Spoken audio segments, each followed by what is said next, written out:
Don't leave it to us. Don't leave it to the leaders. We do our part. We guide you.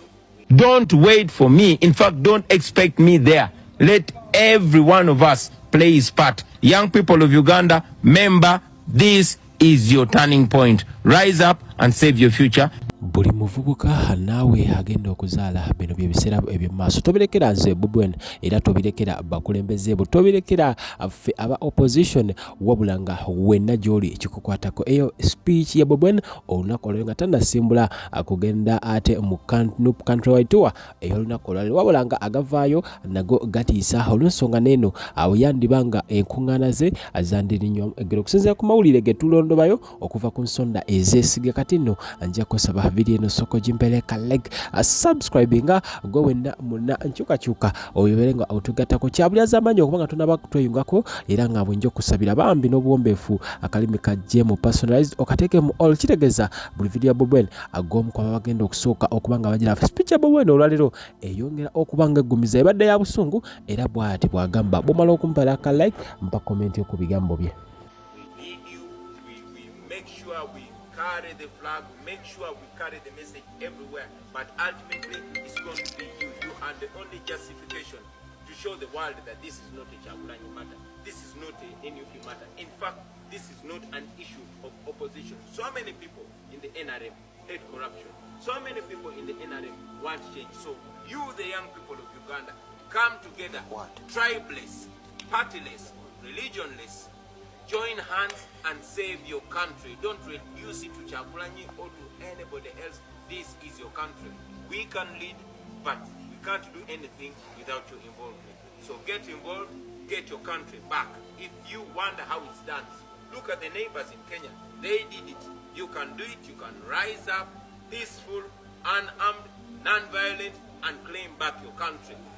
Lino gwanga lyammwe tolireducinga kubeera nti elyange nga nze Bobi Wine byonna bisoboka laba e Kenya engeri abavuka gye bakozeemu ffe nga abakulembeze atoliko kubanga ffe tukulemberamu line wabula nga gwe wenna gwe ayina okubanga ate obeera mu ssaala ennyo bw'obanga oyagala ensi yaffe ebereko enkyukakyuka yonna ebeerawo bigambo bya Bobi Wine era nga bw'ati bwategeeza abavubuka gwe wenna atulaba yonna gy'osinzira okubanga otulaba kati nno Sheikh Ashraf omusomi wa dua akugamba ekintu kimu ky'obakola mukubireko ajja kusomereddwa gwe wenna nga olina bitatambula bulungi mu bulamu bwo omukulu oyo atalikozesa ate maanyi ga bunnansi akozesa bitabo n'aba nga akujjanjaba era nga buli kizibu kyonna ono yakakasibwa okuba nti asooka okuba nga akikola kati nno abawanda bwe bakugamba oyagala kuyiga kola ssente online nabo bakubireko ogenda kubanga bifuna Bobi Wine atalina bigambo biwomu eri corruption kati awenja okubuliza lwaki ate corruption essaawa eno ekudde ejjembe enakola egyo poliisi yavuddeyo negamba nti abagenda okumakinga to the parliament okuprotestinga ku ngeri y'okubanga corruption ono aggwawo abagenda kubanga bakifuba bakizza munda olw'ensonga bo entambula zaabwe tezimanyi ku Bobi Wine abantu abalabudde bw'ati. Wait for me. In fact, don't expect me there. Let every one of us play his part. Young people of Uganda, remember, this is your turning point. Rise up and save your future before it's too late. So about your program for today, why you whatever reason, and you was rewarded with the post of RDC. But this young man, from wherever he is, because he was speaking against General Mu7, he's in prison. You've seen so many people, I'm not going to mention their names, but you've seen them. The person that uses the worst obscenities against me or against those that are speaking against the regime, they get rewarded. They get positions, they become presidential advisors. So the more obscenities that you spew out there, the more chances of becoming either an RDC or a presidential advisor or whatever. So imagine the double standard. Two wrongs do not separate. So if the other group, that's how they're being awarded. We are not encouraging wrong, but I'm trying to show you the hypocrisy of this regime.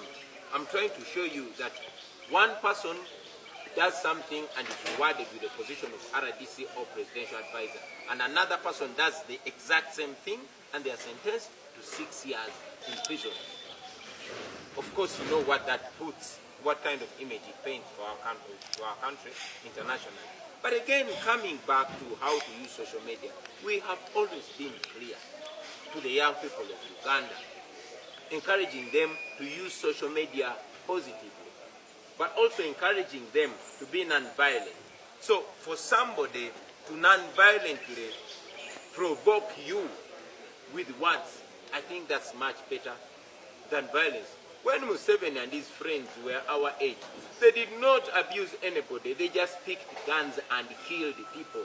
They went around. I will once again drum this message to the young people of Uganda. This is your country. This is where you were born. This is where you're living. And when you die, this is where you're going to be buried. But most importantly, this is where your children and grandchildren are going to be. It is in your absolute personal interest to rise up and defend your future. Don't leave it to us. Don't leave it to the leaders. We do our part. We guide you. We lead you. We make sure we carry the flag. We make sure we carry the message everywhere. But ultimately, it's going to be you. You are the only justification to show the world that this is not a Kyagulanyi matter. This is not a NUP matter. In fact, this is not an issue of opposition. So many people in the NRM hate corruption. So many people in the NRM want change. So you, the young people of Uganda, come together, tribeless, partyless, religionless, join hands and save your country. Don't reduce it to Kyagulanyi or to anybody else. This is your country. We can lead, but we can't do anything without your involvement. So get involved, get your country back. If you wonder how it's done, look at the neighbors in Kenya. They did it. You can do it. You can rise up, peaceful, unarmed, non-violent, and claim back your country. Bwina atiisa ku munnamawulire Dean Lwasava yeegulidde erinnya okusabula Nuupu era nga yasuubiza ensi Nuupu agenda giteeka ku ttaka wabula ne buli kati Nuupu ate tumanyi wagye yakoma okuba nga agisuula kati n'omukulu oyo ennaku zino ali ku Ssenyonyi agamba nti yeetaaga audit report ye akubye obugagga by'alina oba kati yabibuuza ngaani nze naawe tetumanyi kati nno ono lumbu yamususudde era bw'ati bwamunnyonnyodde. Njala tegeeza mwenna bannayuganda omukulu oyo mukozi wa kitongole ekya Criminal Intelligence Unit ekikulu Ddamulira azwero mukozi wa kitongole kya ISO ekikulu Katabaazi the same time mukozi wa kitongole kya CMI oyo Dean Lwasava ekyo mukitegedde bulungi nnyo. Ekyokusatu musajja mukolobero bwengabo mukolobero ye muntu eyeetaba mu bikolwa ebyobufere ng'afera abaana bagamba nti yali abatwala e Bulaaya nga talina kampuni ekola ki etwala abaana n'abakolako ebikolwa ebyobufere n'abafera. Ekyasinze okungigula okutu bye bino biga byeyogedde. Nuupu njajja okuba ngiteeke ku ttaka kati bwe muba kye mwagala. I can end it seriously. Mbaleka bulesi. Amazima mbaleka bulesi mukole ebyammwe. Naku Bobi Wine lwalikiriza mu interviewing one on one naye. Gwe lwolimanya nti n'ensi ekyuse. Era asobola kugenda ku interview z'aba